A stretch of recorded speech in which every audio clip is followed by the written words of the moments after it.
अपमान, बेइज्जती क्या कभी हुई आपकी? कभी ना कभी तो हुई होगी, कभी ना कभी तो किसी ने कहा ही होगा, ए अलग हट यहां से। कौन है बे तू? औकात क्या है तेरी? साले गरीब मैं तेरे पे एहसान किया हूं, भूलना नहीं। शकल देखिए कभी अपनी, बड़ा है यहां पर बोलने।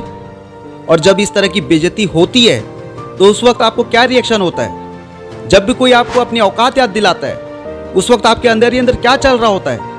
उस वक्त आप क्या रिएक्ट करते हो? अंदर ही अंदर आपके मन में क्या थॉट्स आते हैं? गुस्सा भी आता होगा, बहुत बुरा भी लगता होगा। पर क्या होगा अगर मैं कहूं कि बेइज्जती होना भी जरूरी है, मजाक बनना भी जरूरी है? क्योंकि इतिहास गवाह है कि जो इंसान जमीन से उठकर आसमान की ऊंचाइयों पर पहुंचा है ना, हर किसी का कभी ना कभी मजाक जरूर बना है, कभी ना कभी तो बेइज्जती जरूर हुई होगी और कई बार हुई होगी। मुझे आपका तो नहीं मालूम, पर मेरी बहुत बार हुई है। मुझे भी दो कौड़ी का समझा गया है, मुझे भी कहा गया कि एहसान क्या हूं तुझ पे। इन सब बातों को छोड़कर वीडियो में आगे बढ़ते हैं। बात है 1999 की, जब रतन टाटा ने अपनी पहली passenger car Tata indica launch की थी और शुरुआती समय में ये कार बुरी तरह से फेल हो गई थी। टाटा ग्रुप के सभी मेंबर की ये सलाह थी कि इसे फोर्ड कंपनी को बेच दिया जाए और इसके लिए फोर्ड कंपनी से बात हुई और फोर्ड के जो ऑफिसर्स थे वो भी भारत में आकर टाटा के कार डिपार्टमेंट में दिलचस्पी दिखा रहे थे। उसके बाद रतन टाटा को अमेरिका बुलाया गया और फोर्ड के ऑफिसर्स के साथ में रतन टाटा जी की बैठक हुई और उन्हें वहां पर कहा गया कि जब आपको इसके बारे में पता ही नहीं है तो आप पैसेंजर व्हीकल में कदम ही क्यों रखे।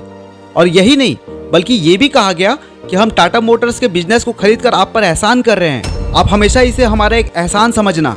और रतन टाटा अपने इस अपमान को घूट कर पी गए। इस घटना ने रतन टाटा को बहुत उदास किया और उन्हें पूरे झिंझोर के रख दिया। रतन टाटा ने बदले की भावनाओं में समय गंवाने से ज्यादा जरूरी समझा अपनी कमियों को सुधारना। उन्होंने अपने कार सेगमेंट को बेचने का विचार बदल दिया और अपना पूरा फोकस अपने कार बिजनेस में लगा दिया।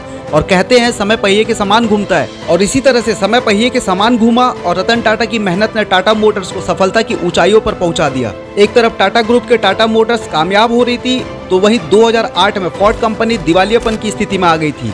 और ऐसे में रतन टाटा के पास बहुत ही अच्छा मौका था फोर्ड कंपनी को नीचा दिखाने का, अपने अपमान का बदला लेने का। लेकिन उन्होंने ऐसा कुछ भी नहीं किया, बल्कि उसके विपरीत उन्होंने फोर्ड कंपनी की मदद की और साल 2008 में ही टाटा मोटर्स ने फोर्ड से जैगुआर और लैंड रोवर ब्रांड को 2.3 बिलियन से खरीद लिया।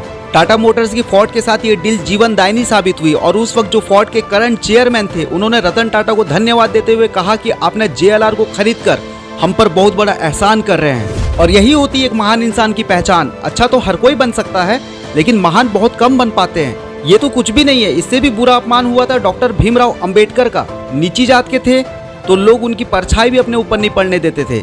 एक बार कुएं का पानी पी लिया, कुएं को टच कर दिया तो एक छोटे से बच्चे को बहुत मार पड़ी क्योंकि उसने कुएं को छू लिया, उसका पानी पी लिया। स्कूल में उन्हें क्लासरूम के अंदर नहीं जाने दिया, कहा करते थे बाहर बैठकर पढ़ाई करो। कहा गया कि संस्कृत ब्राह्मणों के लिए होती है, तुम्हारे जैसे नीच जाति के लिए नहीं।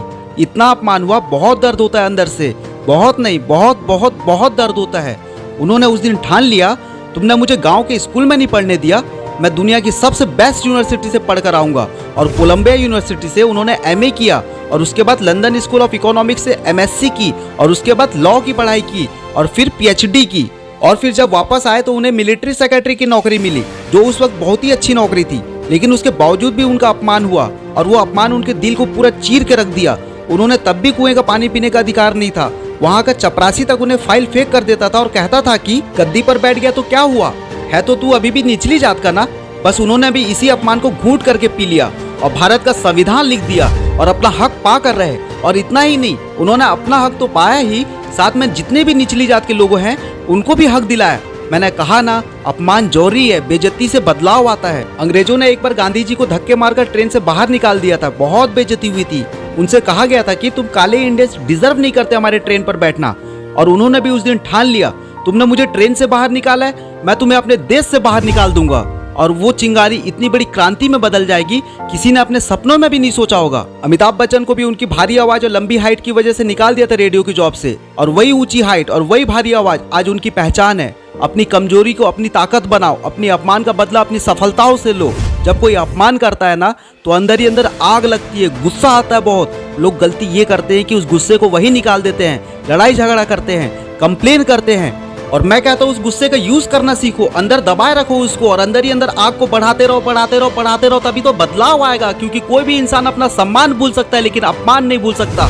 कोई कुछ भी कहे उस वक्त रिएक्ट मत करो, अपना गुस्सा अपने आग बाहर मत निकालो, अपने अंदर रखो। बाहर निकाल दिए तो बेइज्जती तो होगी, साथ में तुम अपना बदला भी नहीं ले पाओगे और ना ही उस इज्जत को हासिल कर पाओगे जो तुम पाना चाहते हो। और बार बार अपने अंदर ये बात बोलते रहो कि कहा था ना शकल देखिए अपनी, एक दिन ऐसा लाऊंगा कि शकल देखने को तरसोगे। कहा था ना चल हट यहाँ से, कौन है बे तू, एक दिन ऐसा भी लाऊंगा कि कोई बैठा नहीं रहेगा जब मैं खड़ा रहूंगा।